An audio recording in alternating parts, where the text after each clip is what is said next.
Assalamualaikum warahmatullahi wabarakatuh. Salam sejahtera bagi kita semua. Shalom, Om Swastiastu, Namo Buddhaya, dan salam kebajikan. Halo semua, perkenalkan nama saya Nisa Rizky Triasari dengan NIM J3A119028.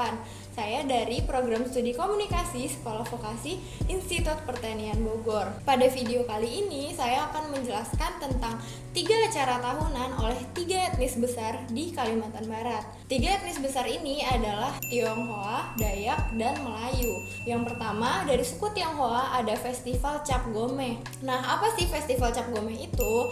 Festival Cap Gomeh adalah festival yang telah dilakukan sejak ratusan tahun yang lalu. Festival ini selalu dilakukan pada hari terakhir perayaan Imlek atau hari terakhir pada bulan pertama dalam kalender Cina. Lalu apa saja sih keunikan dari Festival Cap Gomeh di Kalimantan Barat sendiri? Nah, Festival Cap Gomeh di Kalimantan Barat dilaksanakan di Kota Singkawang, Kalimantan Barat. Meskipun kota-kota lain seperti Kota Pontianak juga melaksanakan, namun yang paling utama ada di kota ini. Nah, apa saja sih tradisi atau rangkaian acaranya?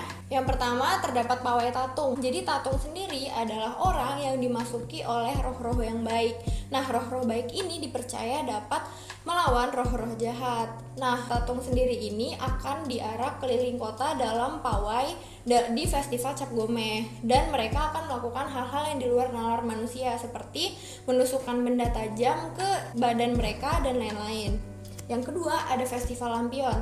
Nah, Festival Lampion ini bukan seperti memajang lampion seperti biasa, namun akan dibuat lampion seunik mungkin yang bertemakan dengan Imlek seperti lampion naga dan lain-lain. Nantinya lampion ini akan diarak dalam pawai Festival Cap Gomeh. Lalu yang ketiga, ritual sembahyang. Jadi Festival Cap Gomeh merupakan serangkaian dari acara besar Imlek atau Hari Raya Konghucu.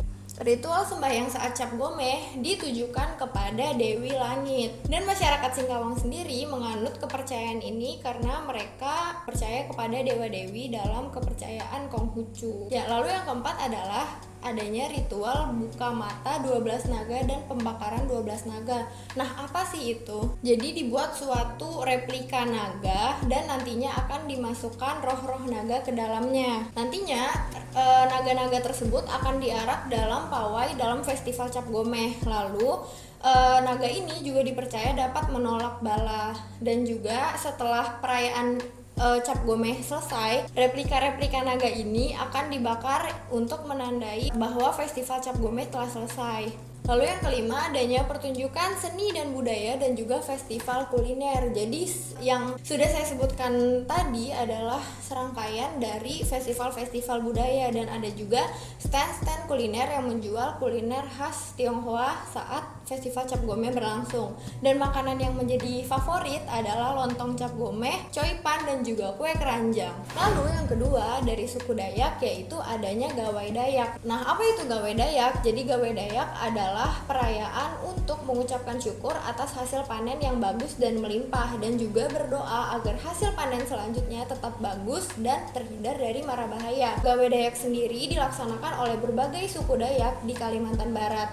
dan dilaksanakan pada akhir bulan Mei dan awal bulan Juni. Perayaan ini dilaksanakan di rumah adat Betang atau rumah adat Panjang, dan biasanya dilaksanakan dalam waktu 1 minggu. Nah, rangkaian kegiatan dalam Gawai Dayak itu ada apa-apa aja sih? Jadi yang pertama ada upacara. Upacara ini sendiri biasanya dilakukan oleh para tetua suku Dayak, dan biasanya dilakukan acara yang bernama ngampar bide atau menghampar tikar. Nah, saat tikar itu terhampar, akan diundang kepala-kepala atau ketua-ketua suku Dayak yang akan memimpin doa terlebih dahulu untuk sebelum memulai acara. Lalu yang kedua ada pawai. Jadi setelah ritual upacara dilaksanakan, maka suku-suku Dayak yang hadir akan memakai pakaian dan atribut khas Dayak, lalu akan pawai keliling kota. Dalam pawai keliling kota ini akan ada berbagai musik tradisional khas Dayak yang mengelilingi para ketua-ketua adat suku Dayak. Lalu yang ketiga ada lomba. Jadi setelah selesai pawai akan kembali ke rumah adat Betang atau rumah adat Panjang. Nah, di situ akan dilaksanakan melaksanakan berbagai macam lomba.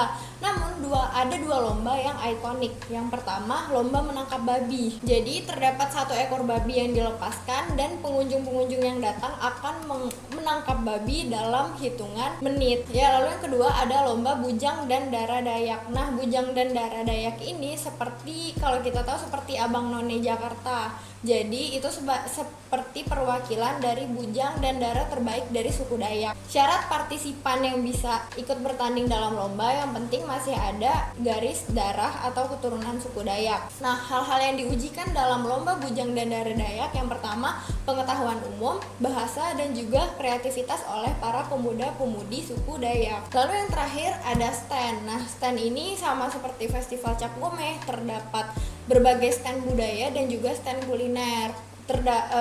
Nah, jadi di stand itu banyak barang-barang khas suku Dayak seperti sampe, berbagai aksesoris, makanan, dan juga alat musik tradisional khas suku Dayak. Namun dalam stand ini tidak semua barang diperjualbelikan, banyak barang-barang yang cuma dipamerkan. Lalu yang ketiga atau yang terakhir dari suku Melayu ada yang namanya robo-robo. Nah, robo-robo itu apa sih? Jadi tradisi ritual robo-robo awalnya hanya dilakukan oleh masyarakat Kuala Mempawah. Jadi ibu kota provinsi Kalimantan Barat kan kota Pontianak.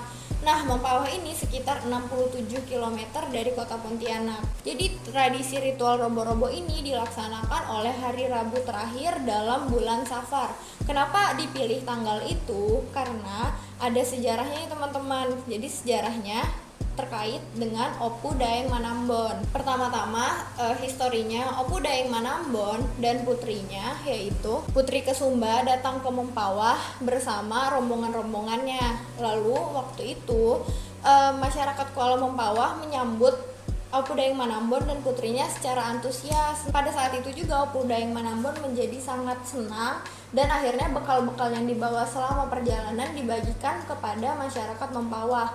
Setelah itu Opu Daeng Manambon turun ke pinggir sungai mengumandangkan azan dan membacakan doa. Setelah itu mereka semua makan bersama di pinggir sungai. Lalu tradisi robo-robo ini terbagi menjadi 3 bagian. Yang pertama pembacaan doa selamat. Jadi pembacaan doa selamat ini tidak hanya dilaksanakan saat sebelum makan, tetapi sesudah makan juga dilaksanakan. Jadi maksud dan tujuan dari pembacaan doa selamat agar kita meminta keberkahan dan supaya dijauhkan dari bencana dan mara bahaya serta meminta rahmat dan perlindungan dari Allah Subhanahu wa taala. Lalu yang kedua ada melarung makanan di sungai. Jadi setelah pembacaan doa, makanan-makanan akan dilarung di sungai. Jadi melarung makanan di sungai itu sama dengan membuang makanan-makanan di sungai. Namun membuang makanan ini bukan hanya membuang dengan sia-sia, namun ada maksud dan tujuan yang ingin dicapai, yaitu jenis-jenis makanan yang hanyut terbawa arus akan membawa manfaat untuk masyarakat Kalimantan Barat, dan makanan-makanan yang dilarung akan mengikuti arus sungai, yaitu tandanya kita ingin hidup selaras dengan alam di sekitar Kalimantan Barat. Lalu yang ketiga ada makan bersama. Nah, makan bersama ini waktunya dari menjelang hingga sesudah zuhur. Nah, makan bersama ini makanan yang disantap adalah makanan-makanan khas Kalimantan Barat seperti opor ayam putih, sambal serai udang, selada timun, dan ikan asam pedas. Lalu setelah itu ada juga berbagai kue tradisional khas Kalimantan Barat seperti bingke, jorong-jorong, dan lain-lain. Nah, berikut penjelasan dari saya Nisa Rizfitri Asari, pamit undur diri. Wassalamualaikum warahmatullahi wabarakatuh. Salam sejahtera buat kita semua. Shalom, Om Swastiastu, Namo Buddhaya, dan salam kebajikan. Dadah.